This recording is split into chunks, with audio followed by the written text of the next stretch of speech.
Christmas lighting দেখার আজ আমাদের দ্বিতীয় দিন। আজ আমরা এসেছি বার্কম্যান হলিডে হোম। এই বাড়িটা ডালাসেরই একটা এরিয়া, ফ্রিস্কোতে, যেখানে আসতে আমাদের বাড়ি থেকে প্রায় 40 মিনিটের মতো সময় লাগলো। ডালাসে এরকম অনেক জায়গা আছে যেগুলো লাইটিং টিকিট কেটে দেখতে হয়, আবার এমনও আছে যেগুলো ফ্রিতেই দেখা যায়। যে জায়গাগুলো ফ্রিতে দেখা যায় তার মধ্যেই বার্কম্যান হলিডে হোম একটা, যেটা খুব ফেমাস। অনেক লাইটিংই আছে যেগুলো আমরা গাড়িতে করে যেতে যেতেই দেখি, নামার আর দরকার হয় না। কিন্তু কিছু কিছু লাইটিং এমনও পড়ে যেগুলো গাড়ি থেকে দেখলে হয় না, নেমে এসে সময় নিয়ে ভালো করে দেখতে হয়, কারণ এত সুন্দর করে আর এত ডিটেলিংয়ে করা থাকে যেগুলো কাছে এসে না দেখলে ঠিক ভালো লাগে না। আর সাথে যদি ছোট বাচ্চা থাকে তাহলে তো নামতেই হবে।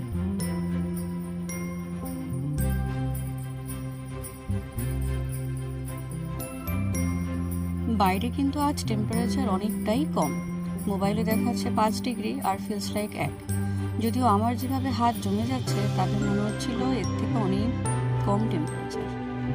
এখানে আমেরিকানরা যেভাবে এসছে তারা কিন্তু গায়ে বেশি কিছু চাপিয়ে আসেনি। অনেকে তো নাইট গাউন পরে একটা জাস্ট পাতলা কম্বল গায়ে জড়িয়েই চলে এসেছে, যেন লাইটিংটা দেখেই গিয়ে শুয়ে পড়ব। একমাত্র ইন্ডিয়ান যারা আমরা আছি তারাই ঘরে যা পোশাক আশাক ছিল সব চাপিয়ে চলে এসেছি, মানে ঠান্ডাটা শুধুমাত্র আমাদেরই লাগছে।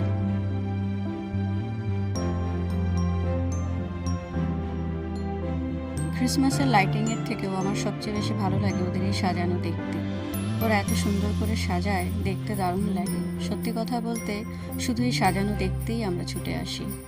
এই যে এখানে একটা বাড়ি বানিয়ে দিয়েছে যার ছাদ ভর্তি বরফে, এবং ভেতরে একটি মেয়ে পুতুল দোলনায় ঝুলছে। ভেতরে আরো ছোট্ট ছোট্ট অনেক রকমের পুতুল দিয়ে রেখেছে। সামনে আবার জিঞ্জার ব্রেডের একটা বেকারি খুলে রেখেছে। পাশে সান্তা বুড়ো রয়েছে তার স্লেজ গাড়ি নিয়ে, স্নোম্যান রয়েছে, ক্রিসমাস ট্রি তো আছেই, আরও কত রকমের পুতুল দিয়েছে, হরিণ রেখেছে। তাছাড়া এখানে বিভিন্ন রকমের কার্টুনের ক্যারেক্টার রয়েছে। এই ক্যারেক্টারগুলোকে বাচ্চারা গল্পের বইতে পড়ে বা টিভিতে দেখতে পায়। তারপরে যখন এখানে এসে বা বিভিন্ন লাইটিং এদেরকে দেখে ওরা ভীষণ আনন্দ পায়। আর এগুলো দেখে ওদের মনে একটা ধারণা জন্মায় যে শান্তাপুরে বোধহয় এভাবেই স্লেজ গাড়ি নিয়ে এরকম সুন্দর সাজানো গোছানো শহরের মধ্যে দিয়ে ঘুরে বেড়ায়, এক একটা বাড়িতে যায় আর গিয়ে ক্রিসমাসের গিফট দেয়।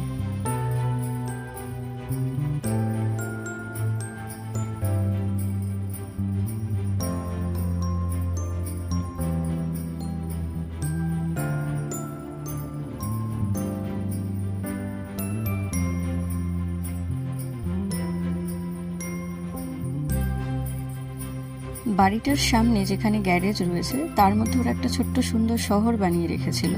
কি নেই তাতে, আকাশ ভরা তারা, তার নিচে বরফে ঢাকা একটা ছোট্ট শহর যেখানে বাচ্চারা খেলছে, নাগরদোলা রয়েছে, অনেক ঘোড়া গাড়ি, সান্তা বুড়ো স্লেজ গাড়ি নিয়ে সারা শহরে ঘুরে বেড়াচ্ছে।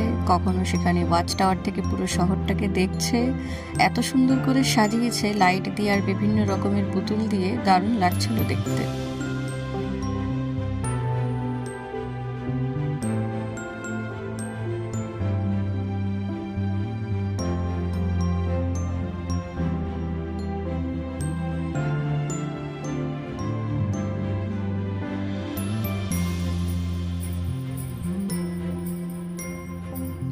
এই বাড়ির ক্রিসমাসের লাইটিংটাও থ্যাঙ্কস গিভিং ডে থেকে শুরু হয়ে পুরো ডিসেম্বর মাসটা জুড়ে থেকে জানুয়ারির আরও 2-1 দিন থাকার পরে বন্ধ হয়ে যাবে।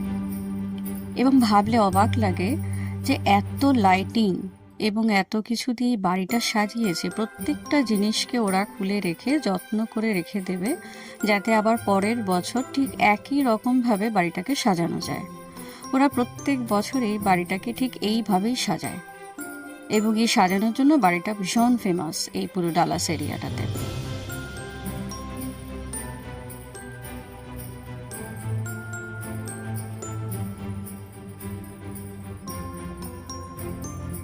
হয়ে গেছে আমাদের বার্কম্যান হলিডে হোম পুরোটা ঘুরে দেখা।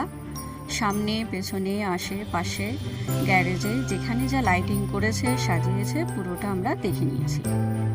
অনেকটা সময় ধরে বাইরে রয়েছি, আর আজকে যা ঠান্ডা পড়েছে, যদি এর থেকে আরও বেশিক্ষণ বাইরে থাকি তাহলে হয়তো এরপরে স্নোম্যানের পাশে আমরাও গিয়ে দাঁড়িয়ে পড়ব, ঠান্ডায় পুরো জমে যাব। তাই আর বেশিক্ষণ থাকবো না। শুনেছি এরা প্রত্যেক বছর একই রকমভাবে লাইটিং করে থাকে। আমার ছেলের ক্রিসমাসের লাইটিং খুব পছন্দ, তাই হয়তো পরের বছর আবার এখানে আসতে হতে পারে। আজকের মতো এই পর্যন্তই। এখন আমরা বেরিয়ে যাব।